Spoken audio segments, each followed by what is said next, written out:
네, 어제 KBS 9시 뉴스 이후에 큰 반향을 일으키고 있는데요. 일본인 사유리 씨의 출산 소식을 중심으로 자발적 비혼모 이슈 짚어보도록 하겠습니다.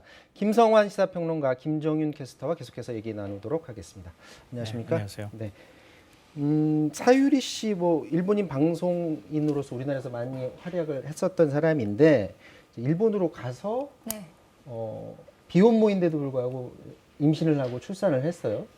그러니까 본인이 아기가 굉장히 낳고 싶은데 결혼을 안 한 상태에서 너무 아기가 낳고 싶어서 건너가서 아기를 낳은 거죠. 네, 맞습니다. 사실 이 자발적 미혼모, 정자은행 이런 얘기들이 굉장히 낯선 단어긴 한데요. 말 그대로 결혼을 하지 않고 엄마가 된 겁니다. 네. 방법은 정자은행에서 정자를 기증받은 그런 방법인데 사유리 씨가 이런 방법으로 일본에서 지난 4일에 건강한 아들을 출산을 해서 이슈가 되고 있고요. 네. 여기에 대해서 SNS 상에서는 유명 연예인들 또 배현진 의원 등 일부 국회의원까지도 축하와 응원의 메시지를 남기고 있습니다.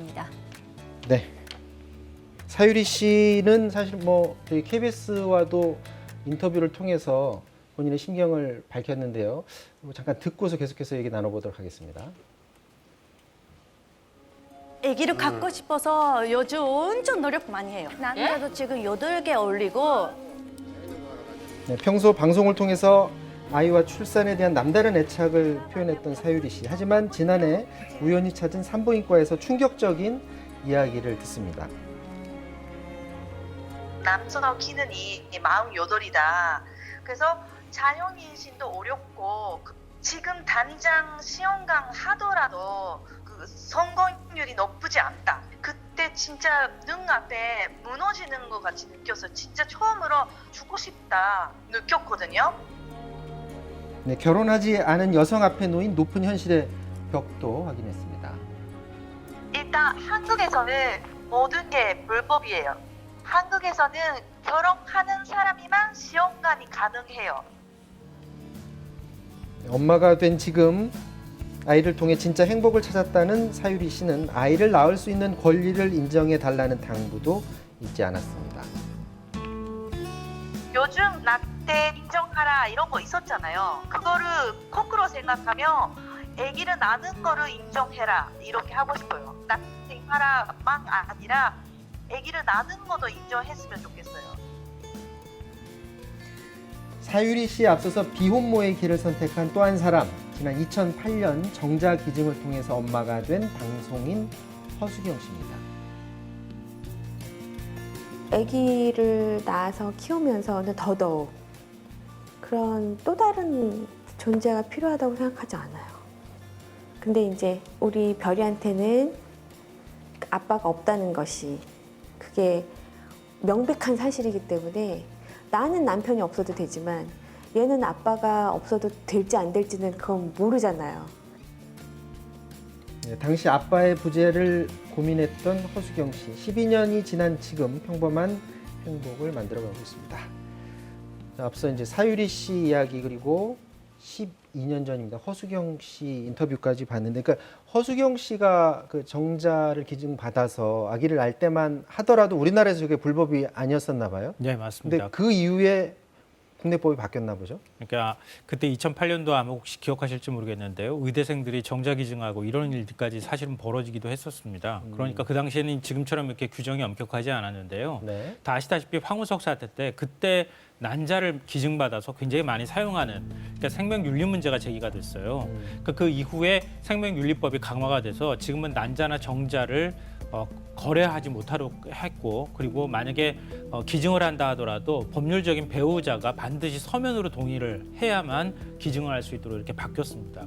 그래서 이제 시험관 아기로 아기 많이 낳는데 그것도 마찬가지로 부부 사이에서 허락받고 그거는 가능한 거죠. 네, 맞습니다. 법률적인 부부 사이에서만 반드시 가능한 일이고요. 네. 그리고 만약에 여성의 경우에 다른 남성의 정자를 제공받는다 하더라도 법률적인 남편의 동의가 있어야 하고요. 그다음에 또 다른 조건이 더 까다로운 조건이 있는데 남편이 무정자증이거나 아니면 유전적으로 결함이 있다고 하는 걸 증명을 해줘야 됩니다.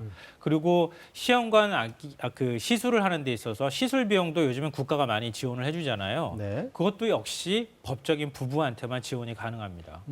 자, 우리나라 법 제도는 이제 기혼 부부에게 맞춰져 있는데 네. 다른 나라 사례는 어땠습니까? 일본은 보니까 우리나라하고 이제 다른 것 네, 같고요. 맞습니다. 사유리 씨 지금 일본에서 나왔잖아요. 일본 또 미국이나 영국 같은 경우에는 상대적으로 조금 자유롭습니다. 이 정자 기능이 왜 그런가 하면은 공공 정자 은행이 있기 때문에 합법적으로 정자 기증이 이루어지고 있거든요. 네. 그런데 또 나라별로 차이가 커서 프랑스만 해도 사실 여기에 대한 논란이 상당히 크게 일어나고 있습니다. 독신 여성이나 동성 부부에게 이런 인공 수정을 하게 할 것인가 합법적으로 이런 문제들이 아직 법적으로 처리가 안 된 상태고요. 의료보험으로 이제 지원하는 것조차도 여러 가지 논란이 지금 남아 있는 상태입니다. 그래서 뭐 여성계에서는 굉장히 환영을 하고 성소수자들도 환영을 하는데 종교계나 일부 또 의료계에서는 또 어떤 대리모 문제 이런 것 때문에 반대를 하고 있기도 합니다. 자, 먼저 그 관련 영상을 준비했는데요. 한번 보시죠. 파리의 거리가 시위대로 가득 찼습니다. 싱글 여성과 여성 동성애자에게 인공수정을 허용하는 정부 법안에 대한 반대 집회가 열린 건데요. 지난해 프랑스 정부가 발의한 생명윤리법 개정안, 이른바 모두를 위한 인공수정법은 인공수정을 통해 임신, 출산을 하는 모든 이들에게 공공의료보험 혜택을 준다는 내용인데 프랑스 내에서도 찬반이 엇갈립니다. Toutes les femmes, tous les parents ou les futurs parents peuvent être aidés et accompagnés financièrement. C'est fabuleux. On gomme tout un tas d'inégalités. Et puis... Qui dit PMA dit bientôt la GPA, la commercialisation d'un enfant, c'est pas possible.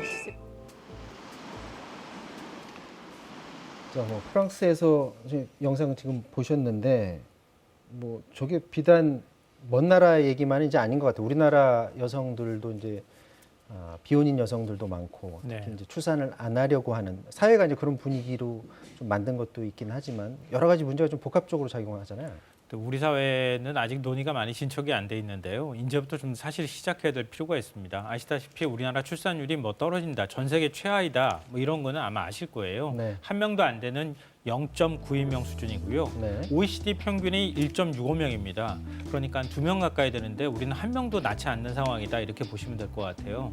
그런데 원인이 뭐냐?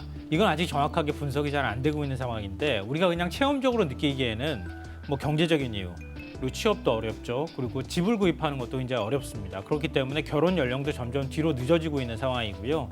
그러다 보니까 자연스럽게 결혼을 또 안 하려고 하는 현상도 나타나고 결혼을 했다 하더라도 출산도 늦어지는 상황이기 때문에 난임 부부도 증가하고 아예 출산을 기피하는 현상으로 또 이어지고 있는 게 현실입니다.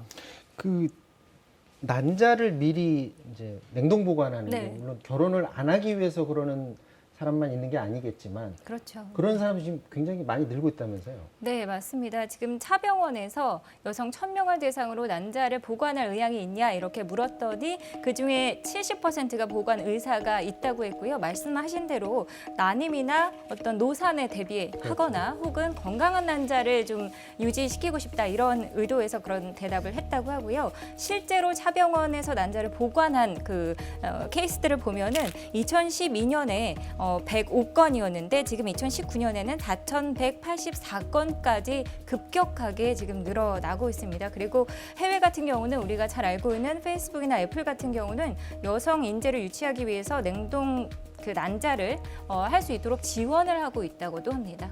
자, 배우자 없는 아이 문제 이제 이 문제도 이제 우리나라에서 큰 이슈가 이제 될 것 같습니다. 이제 네. 이 문제를 어떻게 접근해야 될지 많은 논의가 필요할 것 같은데 의도는 순수한데 파생되는 문제가 또 분명히 나올 거 아니에요? 그러니까 이전에도 보면은 의도와 달리 막 불법적인 거나 편법적인 것도 좀 있을 테고 어떻게 보십니까? 뭐 지금 말씀하셨던 것처럼 아까 생명윤리법 제가 말씀드렸잖아요. 난자나 정자의 거래를 금지하고 있는 것, 금전적으로 거래를 한다거나 아니면은 대리모가 생겨난다거나 이럴 위험성이 있는 건 사실인데요. 그래서 저는 프랑스가 어찌 보면은 우리보다 훨씬 더 앞서가 있는 거고요. 사실 우리나라 같은 경우에는 동거하는 커플조차 법률적 보호를 해주지 못하고 있는 게 현실입니다. 네. 그러니까 프랑스는 1999년도에 시민연대법이라고 해서 동거하는 커플들도 법률적 지원을 해주도록 그렇게 바뀌었거든요. 그 다음에 동거 커플이 한 10커플 중에 3커플이라고 하고 출산율도 많이 올라갔다고 하는데 우리는 하다못해 동거 커플도 지금 보호를 못 해주는데 지금 프랑스 얘기 나오는 것처럼 모든 여성을 위한 인공생식법까지 만드는 얘기가 과연 가능할까 이런 생각이 들고요. 하여튼 결혼에 대한 어떤 가족의 형태가 굉장히 다양화되고 있기 때문에 다양화된 가족 형태에 따라서 법률적 지원도 이제 앞으로 바뀌어야 되지 않을까 생각합니다. 네, 오늘 얘기는 여기서 마쳐야 될 것 같습니다. 지금까지 김성환 평론가, 김정윤 시사캐스터와 말씀 나눴습니다. 고맙습니다. 네, 사사건건 마치겠습니다. 내일 다시 뵙겠습니다. 고맙습니다.